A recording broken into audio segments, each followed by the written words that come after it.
For 2 weekends, the sound of controlled gunfire became Oak Ridge Estate's new wake-up call. Victoria tried everything: noise complaints, county inspectors, even threatening Frank's range buddies with trespassing. Nothing worked. Meanwhile, Frank's appeal against the original fines had created a bureaucratic nightmare for the HOA board, with their legal fees mounting daily.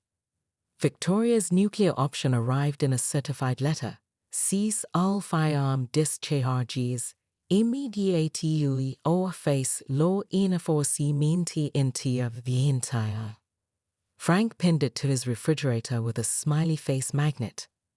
The following Saturday, Frank hosted his largest gathering yet, a Veterans Appreciation Shoot, with 15 former service members.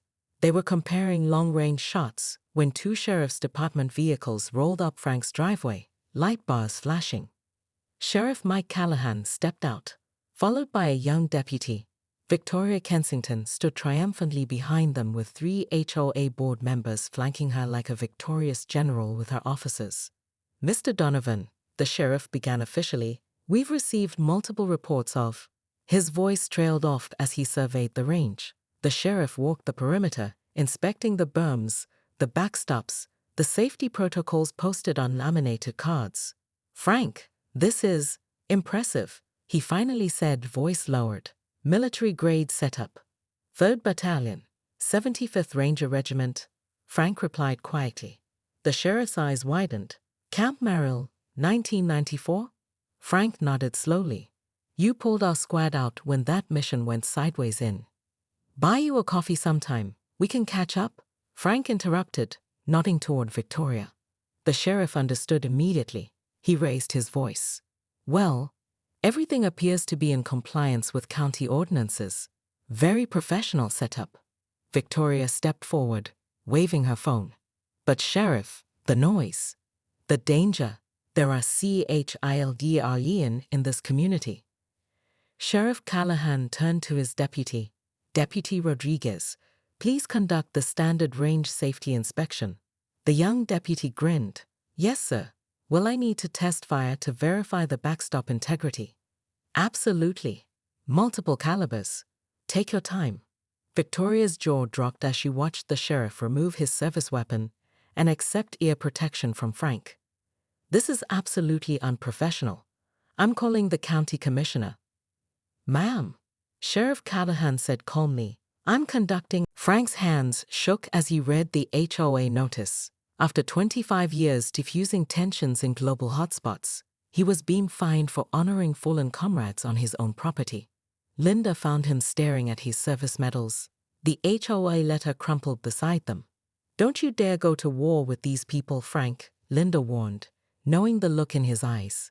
"These HOA types feed on conflict. It's how Victoria became president 3 terms running." The emergency board meeting was standing room only. Neighbors Frank had never spoken to packed into the community center, whispering as he limped to the podium. Frank had prepared a reasonable speech, explaining the personal significance of each display element and citing the Freedom to Display the American Flag Act. He'd even brought a compromise plan. But when Victoria cut him off mid-sentence, with "Your time is up, Mr. Donovan," something in Frank snapped. "With all due respect, ma'am, I didn't give 25 years and part of my legs so you could tell me I can't honor this country on my own property."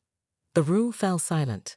Victoria's smile never reached her eyes as she explained that aesthetic cohesion was vital to property values, pointing to a PowerPoint showing how Frank's display could potentially decrease neighborhood home prices by 3.8%. She then played a recording of a prospective buyer calling the display tacky and aggressive. The vote was 4-1 against Frank, with only Rodrigo Mendez, a Marine veteran who kept his head down during the entire meeting, voting in his favor. As people filed out, Frank overheard Victoria telling another board member, "If we let one flag waver do whatever he wants, we'll have pink flamingos and garden gnomes by Christmas." That night, Frank discovered that Victoria had personally campaigned to remove the Patriotic displays exemption from the HOA bylaws just 6 months before he moved in. His lawyer, a specialist in HOA disputes, delivered more bad news. They've got you on a technicality. Each flag is legal, but the combination creates what they're calling an unauthorized theme park aesthetic. Fighting this would cost 3 times the fine. Frank hung up the phone and stared out at his backyard, which backed up to a dense county forest. For the first time since the confrontation began, he smiled. The HOA handbook he'd been studying had very specific rules about front yards, but barely mentioned backyards at all. Morning found Frank still at the kitchen table, surrounded by legal documents, county ordinances, and printed maps.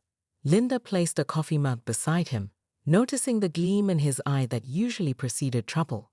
"What are you planning?" she asked warily. Frank tapped a highlighted section in the HOA bylaws. "They've got a blind spot." He slid a topographical map toward her, pointing to their backyard's border with the county forest. "And an acoustic buffer." "Frank Donovan," Linda said slowly, "whatever you're thinking, reconsider." Hal Jenkins, the local reporter who'd called earlier, rang the doorbell. His news van was parked conspicuously in their driveway, camera crews setting up on the sidewalk. "Mr. Donovan, ready for your interview about the HOA's attack on patriotic expression," he called through the door. Victoria's Tesla screeched to a halt across the street. She emerged clutching a folder stamped "Legal Documents" and began power walking toward the news van. Frank watched through the window, still formulating his plan. The reporter had mentioned that his segment would air nationally.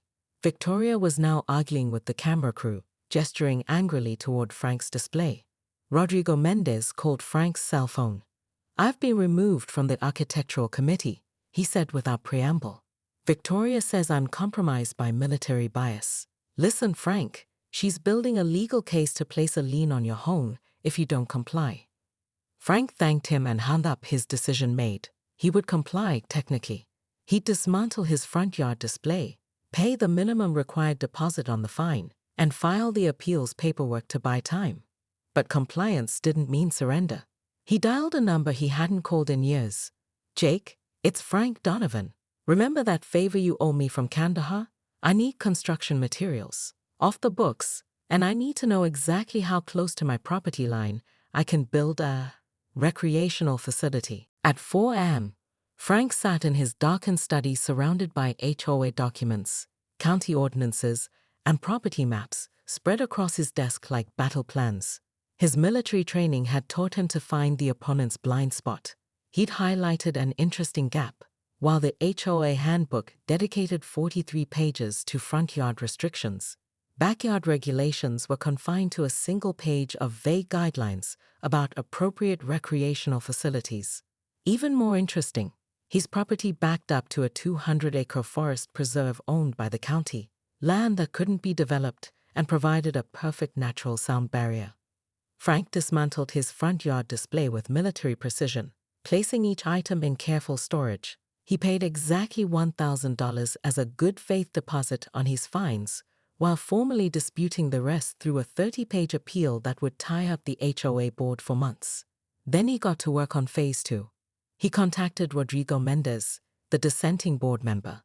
"I need materials that won't trigger any permits," Frank explained. Rodrigo, who owned a construction company, understood immediately. "This is about the fine, isn't it? Man, I like how you think."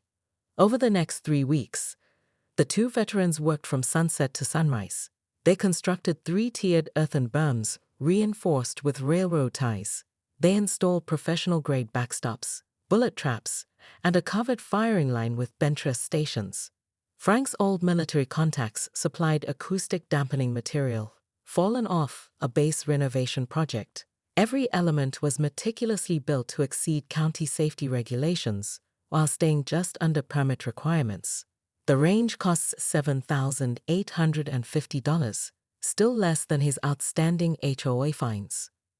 The following Saturday at 8 a.m. sharp, Frank invited 6 fellow veterans for the inaugural shoot. The first crack of rifle fire sent bullets scattering from trees throughout Oak Ridge Estates. By the 5th shot, Victoria Kensington was standing in Frank's driveway in her yoga outfit, smartphone in hand. "What is that noise?" she demanded as another shot rang out. Frank smiled. "Just enjoying my property, ma'am. Coffee." He held out a mug emblazoned with the American flag.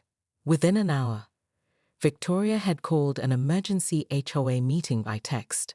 By noon, Frank had received 4 violation notices under his door. But he'd done his research. The county ordinances clearly permitted private ranges with proper safety measures, and the HOA bylaws said nothing about recreational shooting. The HOA's own legal counsel confirmed they had no grounds to stop him. By mid-afternoon, 3 more HOA board members had arrived at Frank's property. They stood at the edge of his driveway, wincing with each gunshot. Frank had invited more veterans. 12 now took turns at the firing line, sharing stories and laughing between rounds. "Mr. Donovan," Victoria attempted a conciliatory tone. "Surely we can discuss this situation like reasonable adults." Frank lowered his ear protection. "I'm happy to discuss a full refund of my lawn display fines." Victoria's face tightened. "That's not possible. The board's decision is final." "Then so is mine," Frank replied, raising his protection again and taking aim at a target shaped like a citation notice. That evening, an emergency flyer circulated through Oak Ridge Estates. "Urgent nehbod safety AAERT. Dangerous activities reported." It included a poorly framed photo of Frank's range, taken from a neighboring yard, and warned of stray bullets and hearing damage.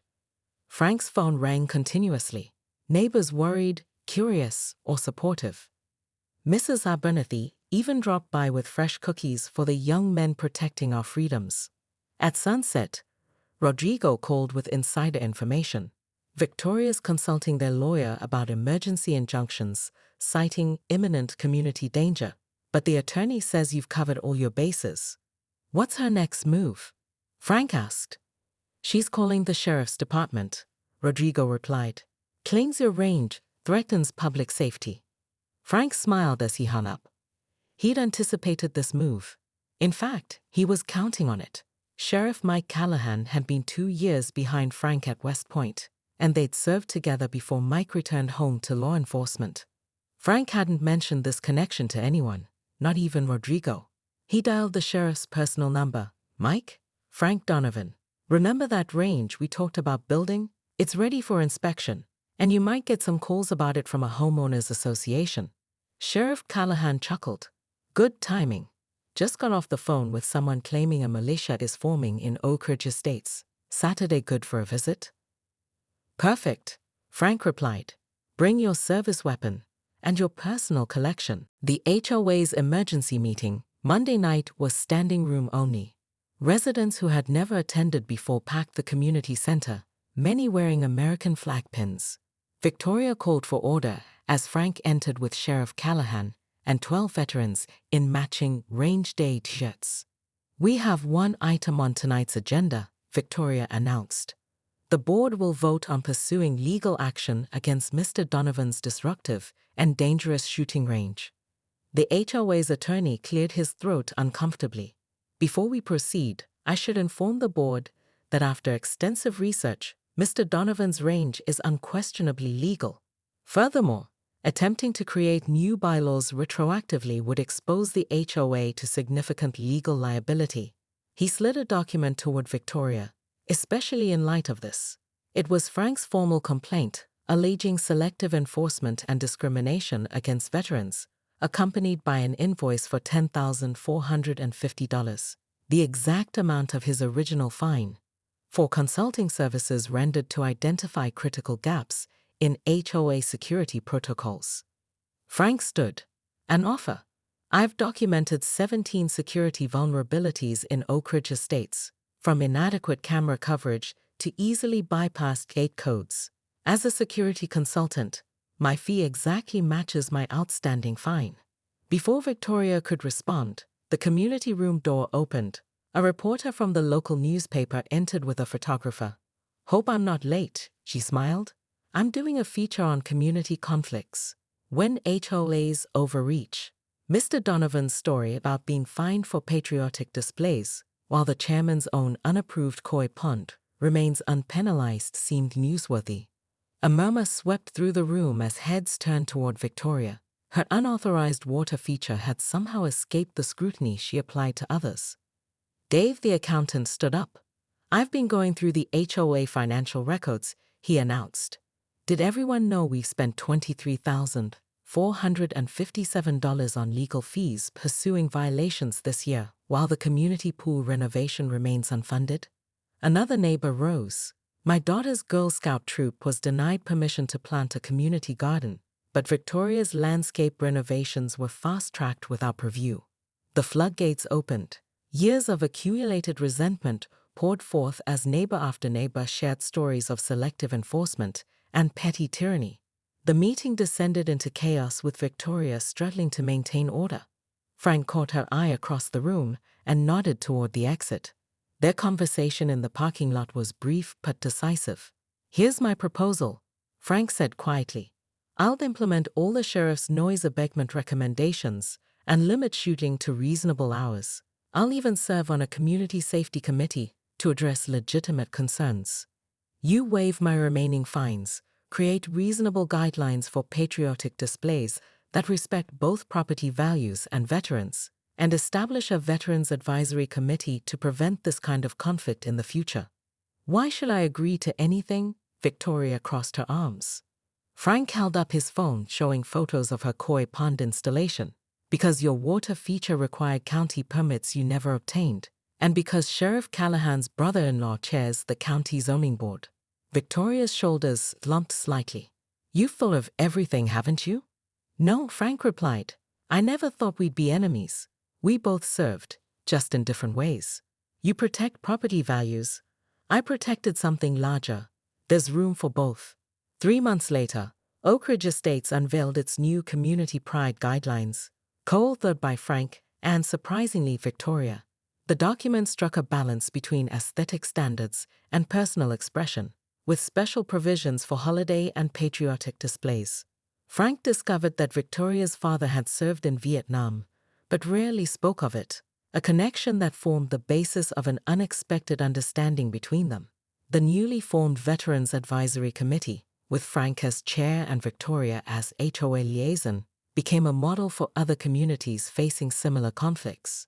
On July 4th, Frank's front yard display returned, tastefully redesigned with input from an architectural consultant, but still unmistakably patriotic. His backyard range, now with professional sound dampening, hosted the community's first Independence Day safety demonstration, where Sheriff Callahan supervised as interested neighbors learned about responsible firearm handling. The biggest surprise came when Victoria herself took a turn at the firing line, proving surprisingly accurate with Frank's competition pistol. "Not bad for your first time," Frank admitted. "I grew up shooting with my father," Victoria revealed. "I'd forgotten how much I enjoyed it." She surveyed the neighbors, laughing and connecting around them. "And I'd forgotten what community actually means." Frank Donovan, a 58-year-old retired Army veteran with a Silver Star he never talked about, had nightmares about the friends he'd lost overseas. After losing his right knee in his third tour, he found unexpected peace in the manicured lawns of Oak Ridge Estates, where he and his wife Linda had purchased their retirement dream home. The suburban development boasted tasteful uniformity, according to the brochure, but Frank saw something different, an America worth fighting for. When Memorial Day approached, Frank couldn't sleep. "They deserve to be remembered," he told Linda at 3 a.m., sketching plans at the kitchen table. What began as a modest tribute evolved into what local kids soon nicknamed Freedom Mountain. Frank installed 6 illuminated flagpoles flying American flags that snapped crisply in the breeze. He created a handcrafted wooden battlefield cross memorial. Red, white, and blue solar lights outlined every walkway. A life-sized Statue of Liberty cutout, which his grandson helped paint, stood proudly near his driveway, and 244 small American flags, one for each year of American independence, formed a border around his lawn. The neighborhood children loved it. Veterans driving by would honk and salute. Even the mail carrier commented it was the highlight of her route. But on day 3, Frank was mowing his lawn when a black Tesla pulled up. Victoria Kensington, HOA president and former corporate attorney, didn't even step out of her car. She just lowered her window, took several photos, and drove away without a word. The next morning, a courier delivered a thick certified envelope. Inside was a 14-page violation notice with color-coded tabs, citing 17 specific breaches of community aesthetics, including excessive patriotic imagery creating visual pollution, non-conforming lighting visible from outer space, and unauthorized vertical elements exceeding 48 inches. The total fines, $10,450, with a demand to remove everything within 72 hours or face daily compounding penalties and possible property liens. Frank read the notice 3 times before Linda found him sitting on their front porch, staring at his display.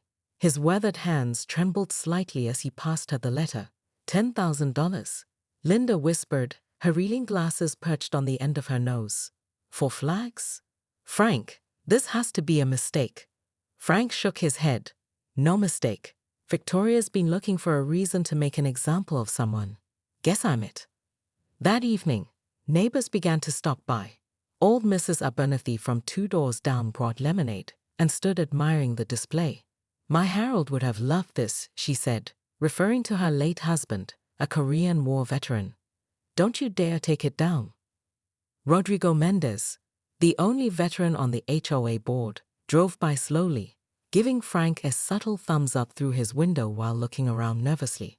Even the Thompson kids from across the street came over, asking Frank questions about each flag and the meaning behind the battlefield cross.